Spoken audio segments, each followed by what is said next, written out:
I'm just going to cover kind of the run of show for what we're going to do tonight. So we're going to have a weather update about what we've seen so far. Mark Quinlan, our incident commander, is going to give us an update on what we've done so far with restoration.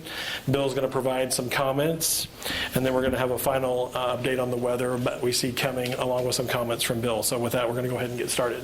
Scott. Thanks, Keith. Good afternoon, everyone. So yesterday afternoon through noon today, we did have a strong Diablo wind event unfold across our Northern California, as forecast models had predicted. We did observe some very strong wind gusts across portions of the PG&E territory. We saw some peak wind gusts in the 70-mile-per-hour range up in the North Bay. 63 miles per hour was recorded in Butte County, and near 50 miles per hour was recorded in San Mateo County. These winds were coupled with very dry and warm air, and we saw relative humidities fall into the teens and the single digits across most of Northern California, where they remain right now. The weather all clear was given by noon for all areas impacted, or at noon for all areas impacted in the Northern California footprint of this public safety power shutoff event. And now our crews are very hard at work inspecting lines, repairing any damages, removing any hazards that may be out in the field to get lines safely re-energized. In the south, the Tehachapi's in Kern County continue to experience Santa Ana winds, and Santa Ana winds continue in Southern California. We expect those winds to continue overnight tonight into tomorrow morning, and right now meteorology is anticipating being able to give the all clear for that footprint of the event, again in Kern County, the Tehachapi's, near noon tomorrow. So with that, I'll leave it there for this event, and I will be back to discuss the stronger event on the horizon.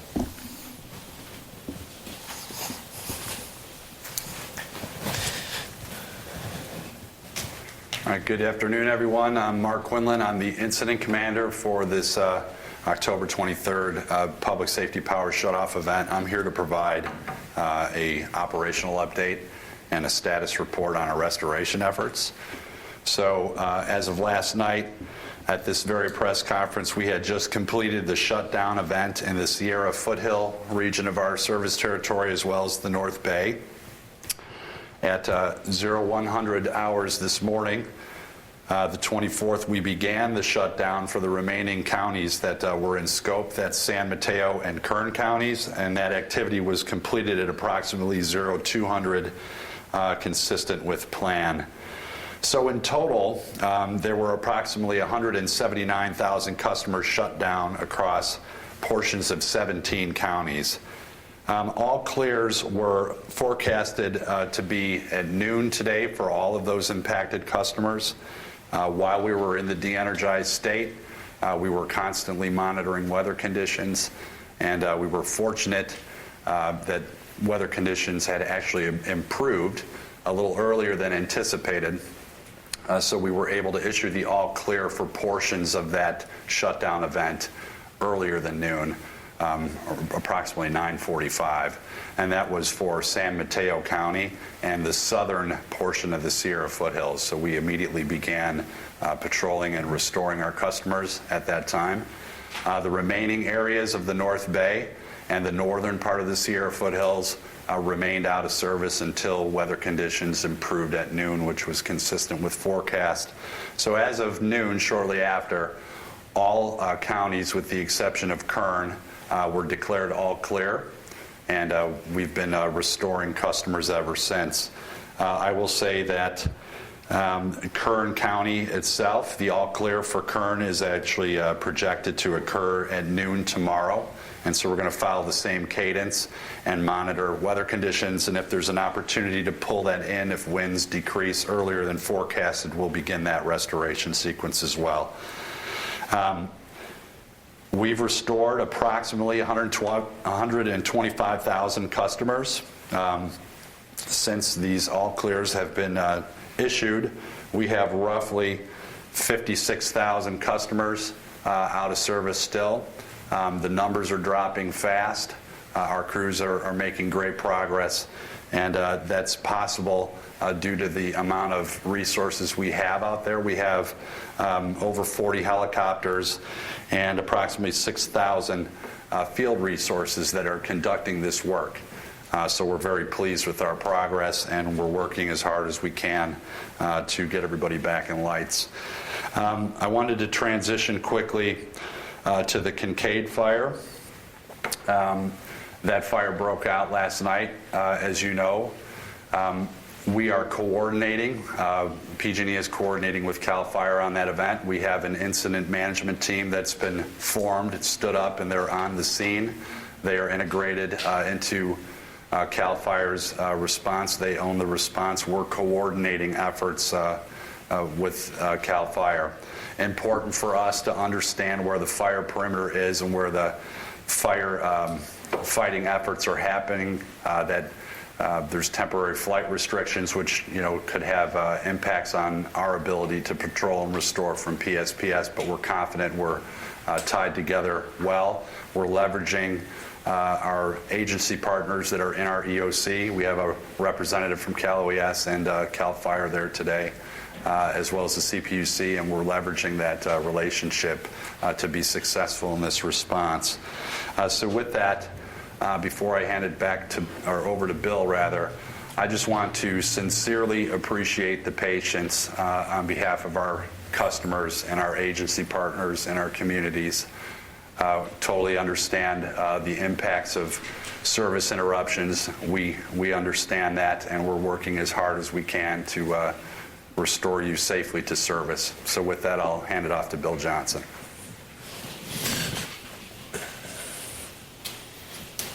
Thank you, Mark. Good evening, everyone. I'm Bill Johnson, President and CEO of PG&E Corporation.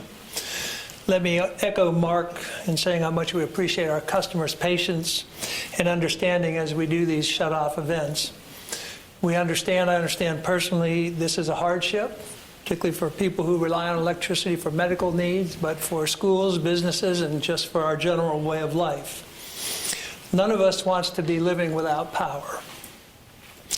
But we have a single, simple, and I think really important objective at work here, which is to avoid catastrophic wildfire. And given the conditions that we've been seeing, high wind speed, low humidity, high fuel content, these power shutoffs are a necessary tool for public safety. In addition, I also want to express the concern we feel here at PG&E for the people affected by the Kincade Fire in Sonoma County. Wildfire is terrible if you've ever seen it. We're supporting CAL FIRE's brave efforts on the ground here. We're grateful that the damage so far has been limited.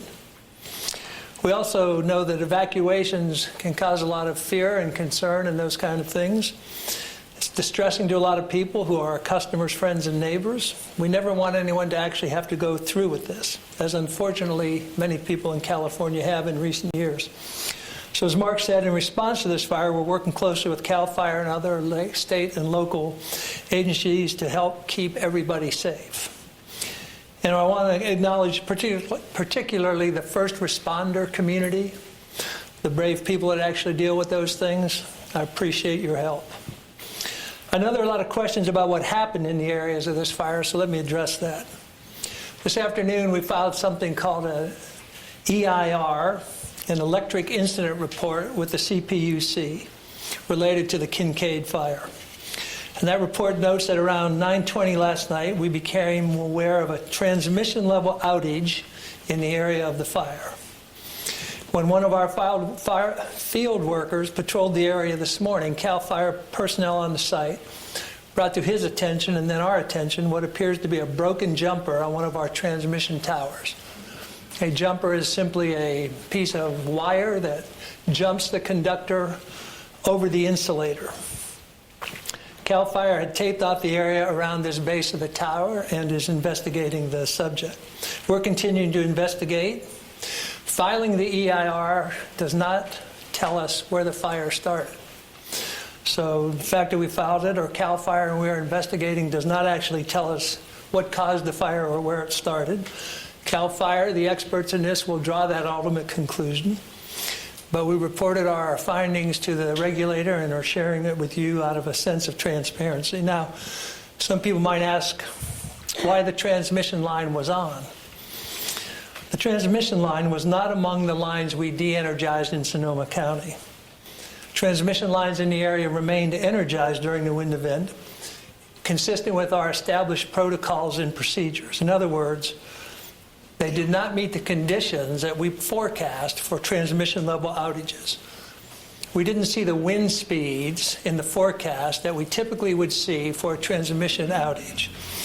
And so we relied on the protocol, and we still at this point do not know exactly what happened. We did turn off the lower voltage distribution lines in the area because those did meet the wind speed and other criteria. In total, in Sonoma County now, about 40% of the customers have been restored, and we will continue to work on that in conjunction with our coordination with CAL FIRE. So beyond our restoration work in this event and the concern and the first responders about the Kincade Fire, I think it's important now to transition to the weather event ahead. So I'm going to ask Scott to come back up to discuss what the latest models are telling us.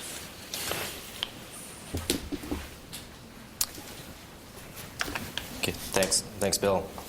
So unfortunately, it does look like weather forecast models are coming into better alignment and better agreement, and our confidence is significantly increasing that we will have a second and very strong offshore wind event impact Northern California Saturday night, Sunday into Monday, and Southern California starting on Sunday and lasting into Monday. The National Weather Service, and I'll just read you a quote from one of their forecast discussions.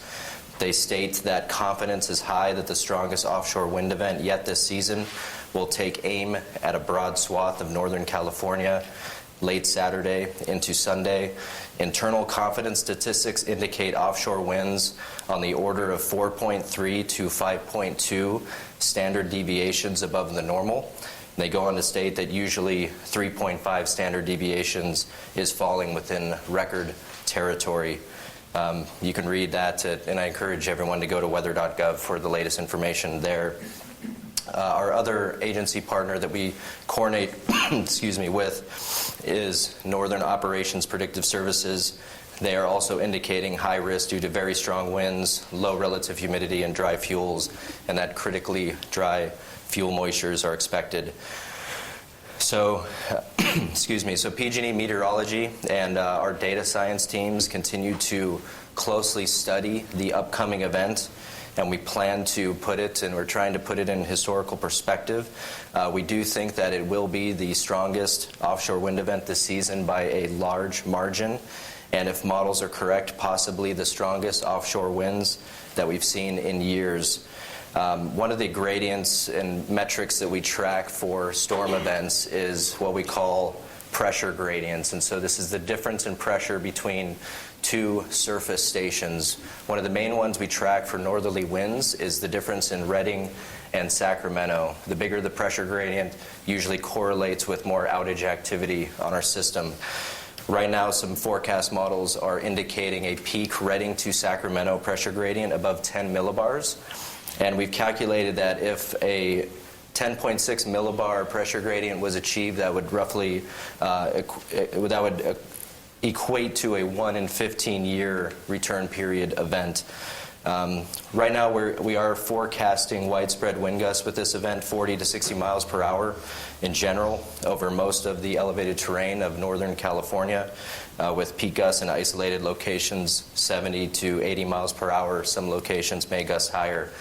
The map that I'm showing you on the screen is our internal outage producing wind index model.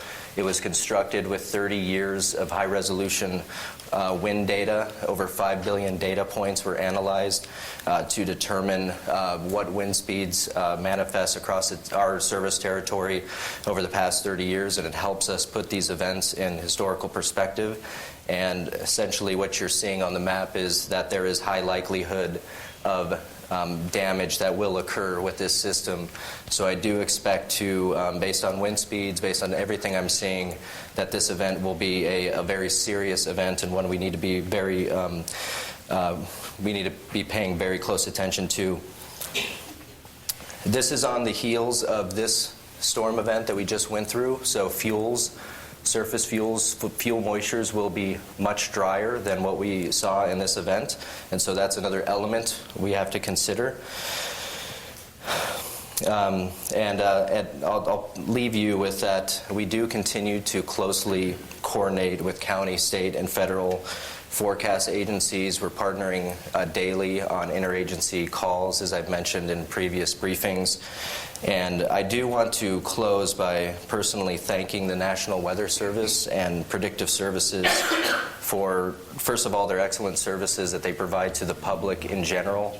And I do encourage everyone to, if you haven't, take advantage of those weather forecasts. They're all publicly available, and you'll see that they're very aligned with our thinking in PG&E meteorology.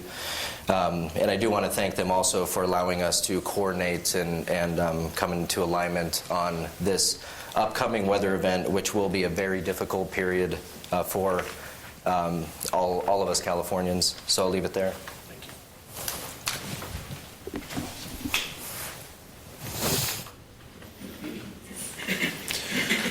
So given that weather outlook, we're at elevated potential for PSPS in 8 of the 9 zones in our service territory. That doesn't mean that the entirety of each of those zones will be without power, but we are preparing, and we're preparing with our communities and state agencies for a large-scale shutoff that has a potential to be on the same order as the one on October 9th, but of a longer duration. So earlier today, we began notifying customers in areas where potential shutoffs could start as early as Saturday. And those regions are the Sierra Foothills, North Bay, Peninsula, Central Coast, East Bay, and Humboldt. We've also started our notification process that starts with Cal OES, state agencies, counties, cities, and customers. Our protocol indicates we provide at least 48 hours notice, so we're meeting that protocol for this event as we did in the current event. We would then provide 24 hours notice and again 4 hours notice before a shutoff. So we achieved that in this event, and we'll do so in the next event. So in addition to the notifications, we're preparing in full force for this event. All that said, we continue to monitor the weather, and we'll incorporate any changes of that into our plans. And before I take your questions, let me repeat one thing I said last night, and I hope you will include this in your coverage. We have thousands of employees in the field trying to help people. Turn your lights back on, whatever they need to do. And these people are there to help. I understand there's anger and all kinds of emotion that go with these events, but we have continued threats, continued verbal assaults and other things against these people. I understand your anger. Be angry at PG&E, but let these people help you. Thank you, and now we'll take your questions. I'm going to invite Mark and Scott back up with us. So, Christian, you want to start us off? Sure. Christian Captain, KTVU Channel 2. A couple of questions. First, looking forward, and then also looking back at the incident. So it's sort of a two-part question. One, you guys are officially then putting the word out that we are likely to see a PSPS in various locations this coming weekend. And then also looking for more clarity on the incident with the facility that appears to have malfunctioned near the Kincade, where the Kincade Fire started. What was the nature of this breakdown of the material?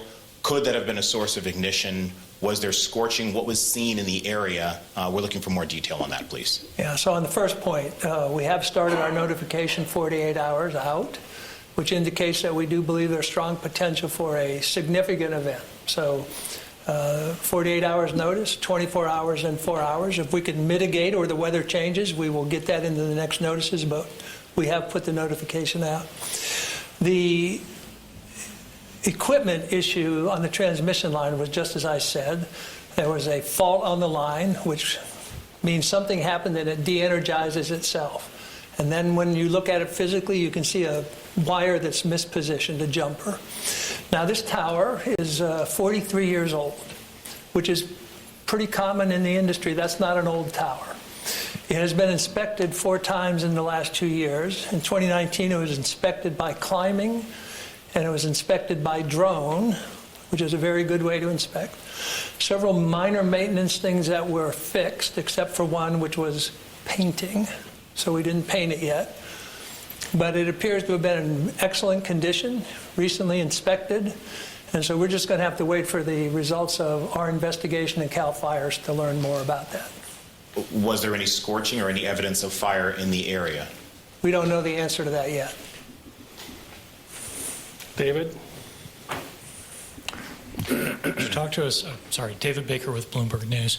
Could you talk to us a little bit about the different criteria for when you shut down power lines, whether they're distribution or transmission? What wind speeds prompt you to do a shutdown for distribution? Which ones go for transmission? So our protocol is based on backcasting years of data on weather and conditions.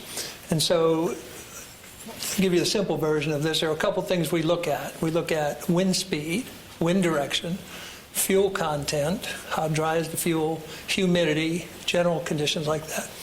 And then we have a formula or an algorithm where we apply these, and if you hit a certain level, then you have to start thinking seriously about PSPS. Generally, transmission level damage happens at 55 miles an hour or more. Distribution is about 45 miles an hour. For regular speed or gust? For gust. Okay.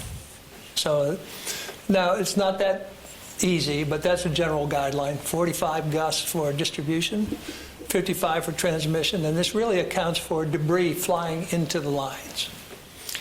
Are you thinking of changing that in light of this incident, since it looks like you had some damage at the wind speeds that you didn't think were going to be that dangerous? Well, you've drawn a conclusion that we're unable to because we don't have enough data yet. We don't know if it's wind speed, we don't know what it is. As I said, the protocol is based on significant backcasting of experience, so I think we just have to learn more before we can answer your question more specifically. Here in the middle. Hi, Maria Medina with KPIX5. This is in regards to the faulty jumper line that you were talking about just a few minutes ago. Why did it take 10 hours to inspect the area after your company was made aware that one of your lines had an issue? This is you, Mark. I'm not aware that it took 10 hours to inspect the line, so I have a difficult time answering that question. Can you provide any additional context? You guys were made aware of it at about 9:20. CAL FIRE told one of your workers at about 7:30 in the morning that something was wrong with that line. That's according to your report to the CPC. No, that's a report that's accurate. I don't know the answer to that, but we will get you the answer to that.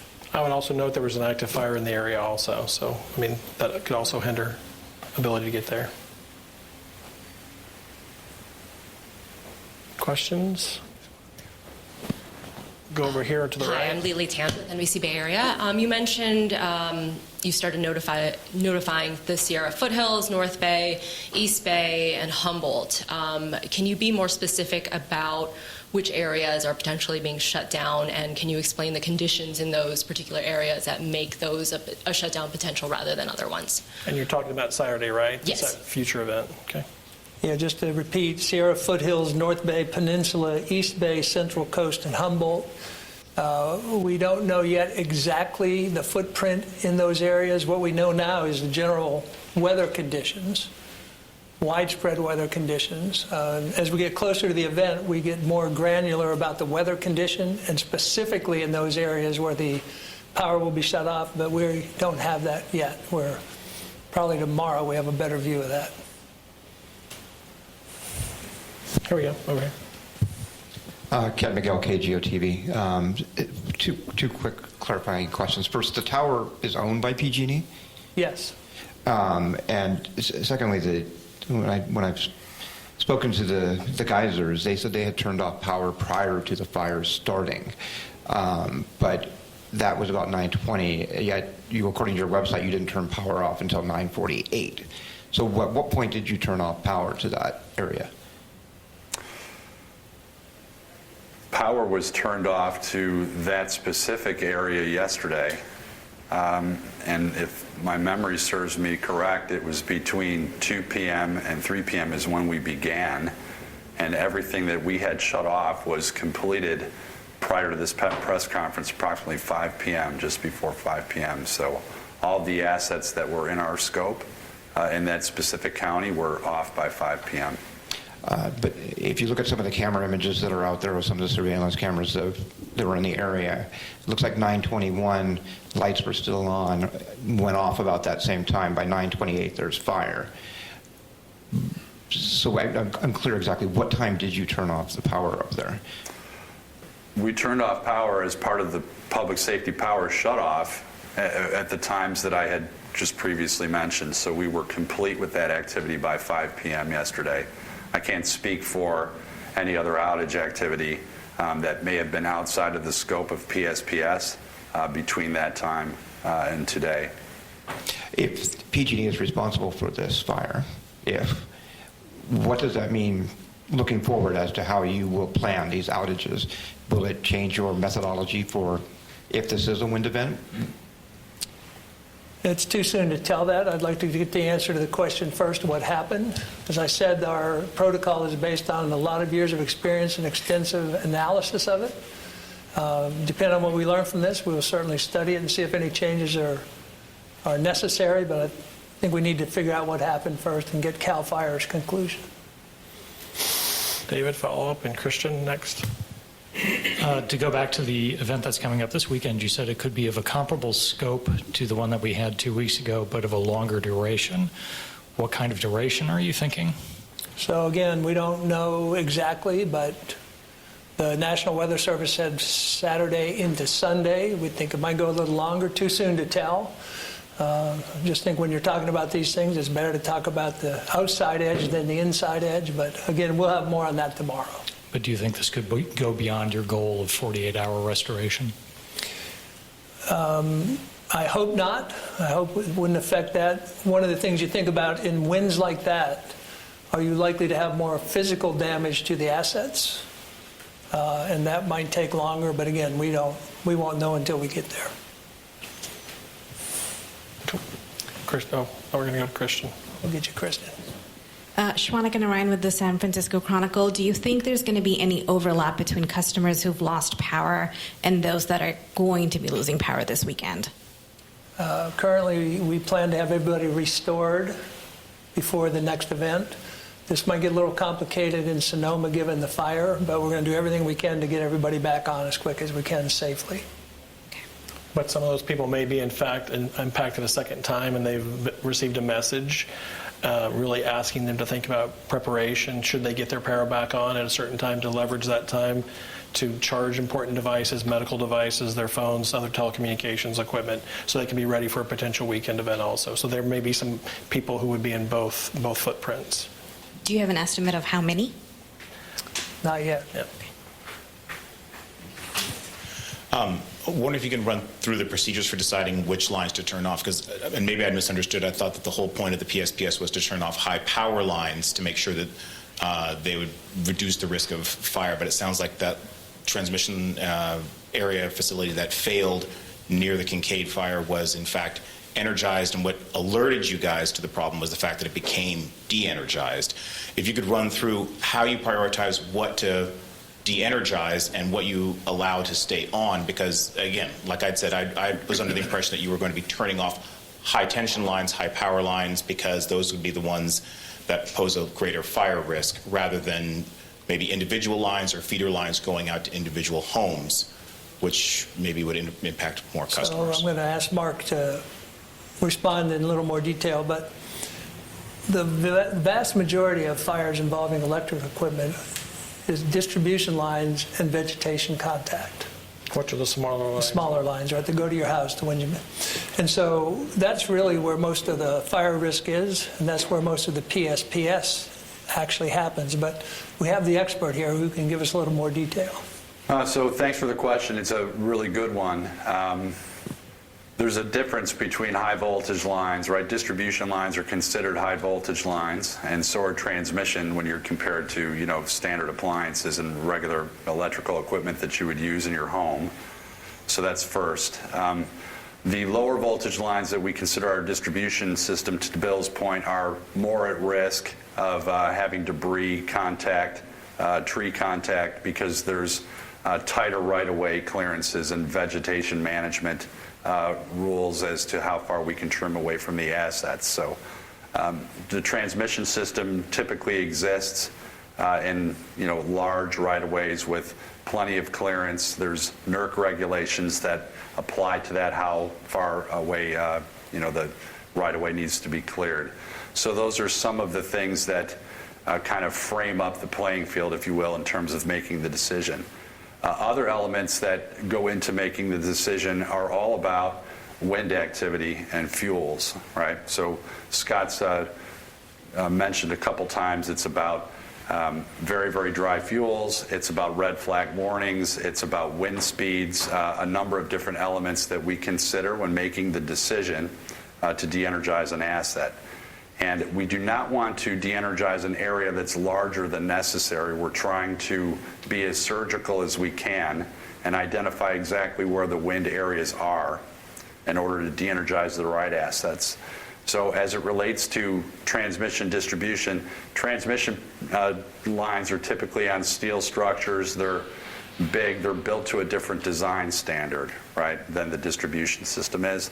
Those are some of the elements that we utilize. We look at what's in the area of risk as it relates to wind and fuels, and then from there, we identify what assets we turned off based on the speed of the winds. Other questions?